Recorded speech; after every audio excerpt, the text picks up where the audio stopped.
Dr. Tarquin Danglebury here, you see. I thought in this busy day and age, I should contribute something to your well-being, your relaxation, your ability to unwind, you see. So I thought what we would do today is a new series of videos where I read you a fairy tale before bedtime. And we call it Sleeping with the Professor. That's not the most fortunate title, is Yeah, it? it should be quite alright, Lord Windermere. Don't worry about that. Sleeping with Professor. I have Lord Windermere. I have my good friend B.R.E the teddy bear. I even have a mug of hot chocolate with some marshmallows in it. Yes, I like it quite a lot. And today we're going to read you a story. Okay? I'm going to read you a nice old fairy tale to help put you to sleep. So I recommend if you're watching this in the office because you're not working, forget about it, save the video for later, watch it right before you go to sleep. Just, you know, cozily in bed like I am, take off your hat, and here's my hat, take it off, put it away, and just sit down, relax in your bed, nice warm mug of drink, beverages with you, etc. As well as your pet, of course. Alright, here we go. The story of the 7 baby goats. Once upon a time, there was a mother goat with 7 baby goats. Why 7? I mean, that's somewhat of a peculiar amount. Was there a committee involved? How'd they come up with 7? There were just 7 goats, Lord Windermere. Don't worry about it. 7 baby goats. One day, the mother goat said, "Baby goats, I am going to do some shopping." If she was going to go shopping, what was she going to buy? I mean, why do we hear these details? I don't know what she was going to buy, Lord Windermere. I don't know what she was going to do shopping. Groceries. Alright? Grocery shopping.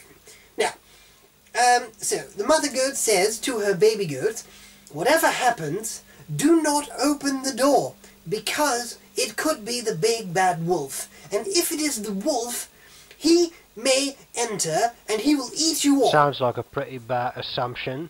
I mean, is this story for all back in the day, ages? Can stories were children like listen? this, Lord Windermere. It's a fairy tale. Now please, just let me finish. So, the mother goat says, "Be particularly careful if someone knocks at the door and he has a very deep voice. If he has a very deep voice, and if he has a black paw, then it's probably the big bad wolf, because it's the black paw that gives him away." Wait a minute. Black paw? That sounds awfully discriminatory to me. I mean, why does it have to be black? The big bad wolf Could it has be any black other paws, colour Lord in Windermere. the whole colour gamut? Please.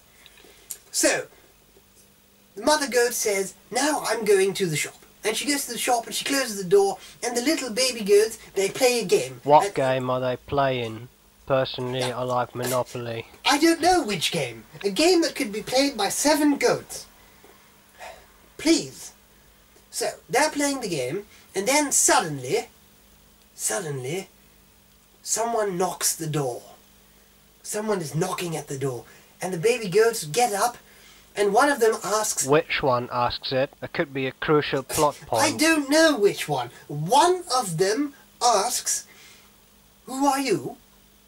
And the person at the door says, "I am here to sell you apples." Your voice suddenly sounds differently than it does I know usually. my voice sounds differently than normal usually. Look, wait a minute, this is part of the story. It's part of the drama.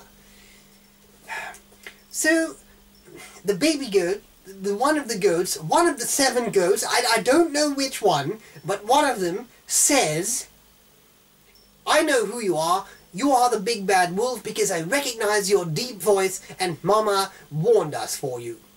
So the big bad wolf thinks, blast. And he goes to the market and he buys some honey and he eats the honey and he goes back to the baby goats. And he knocks the door again, and the baby goats, they open the door. They peek through the door. Say, "Read it well." "Who are you?" Do you mean that all of them sat there at the same point in time? One of them. The same one as I last don't know if time? it's the same one as the first time. One of the goats says, "Who are you?" Alright? Okay. So, the big bad wolf says, "I am here to sell you eggs." Now your voice sounds differently again. Are you imitating your grandmother? No, I don't say, I'm not imitating my grandmother. No, because of the honey, the wolf's voice went up a bit. Just by eating honey, his voice went up a Well, it bit. doesn't That's happen ridiculous. to me. No, Has it but ever it's happened in to the you in story. real life?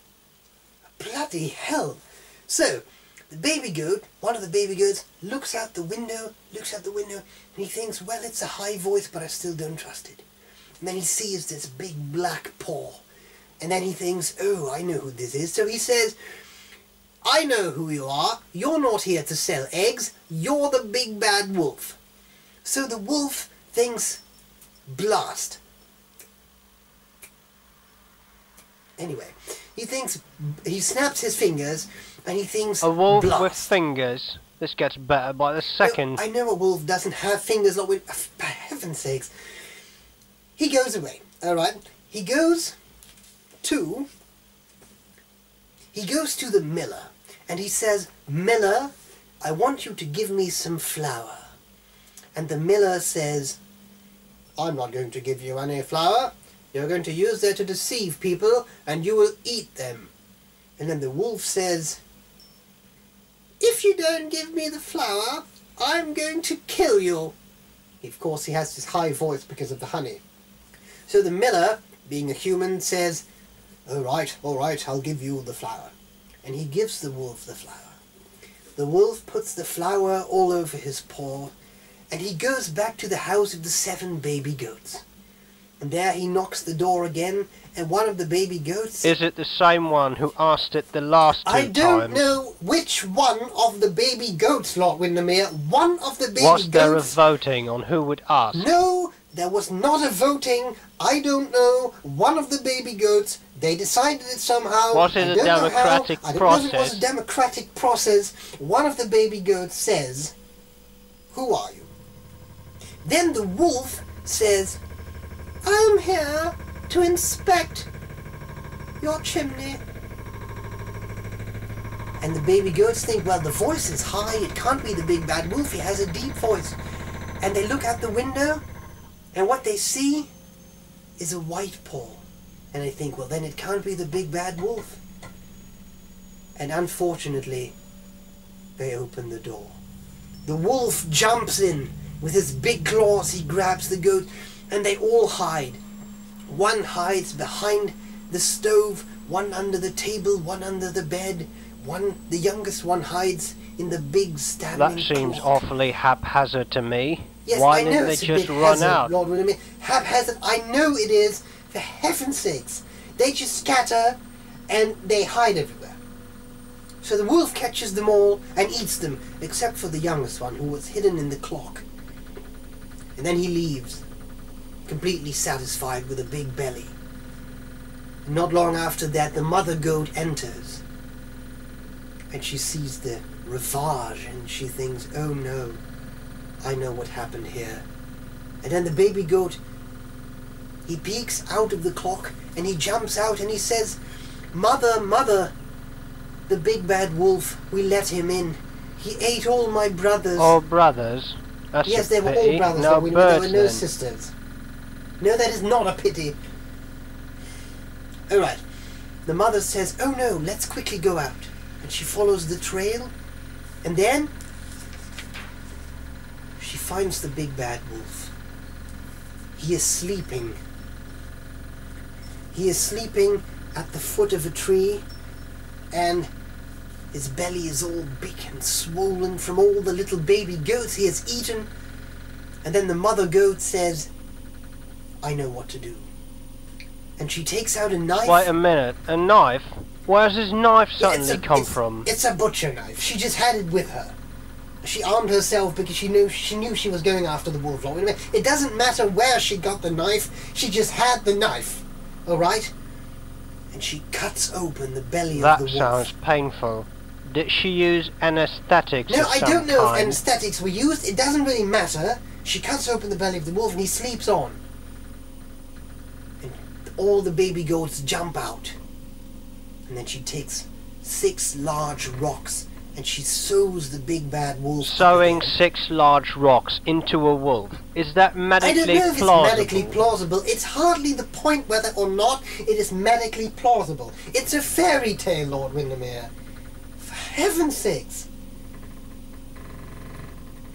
The wolf, before he wakes up, the mother goat takes some salt. Where'd she get the salt? I mean, first the butcher knife, now the salt. Where do all these paraphernalia come from? She was about to fry an egg.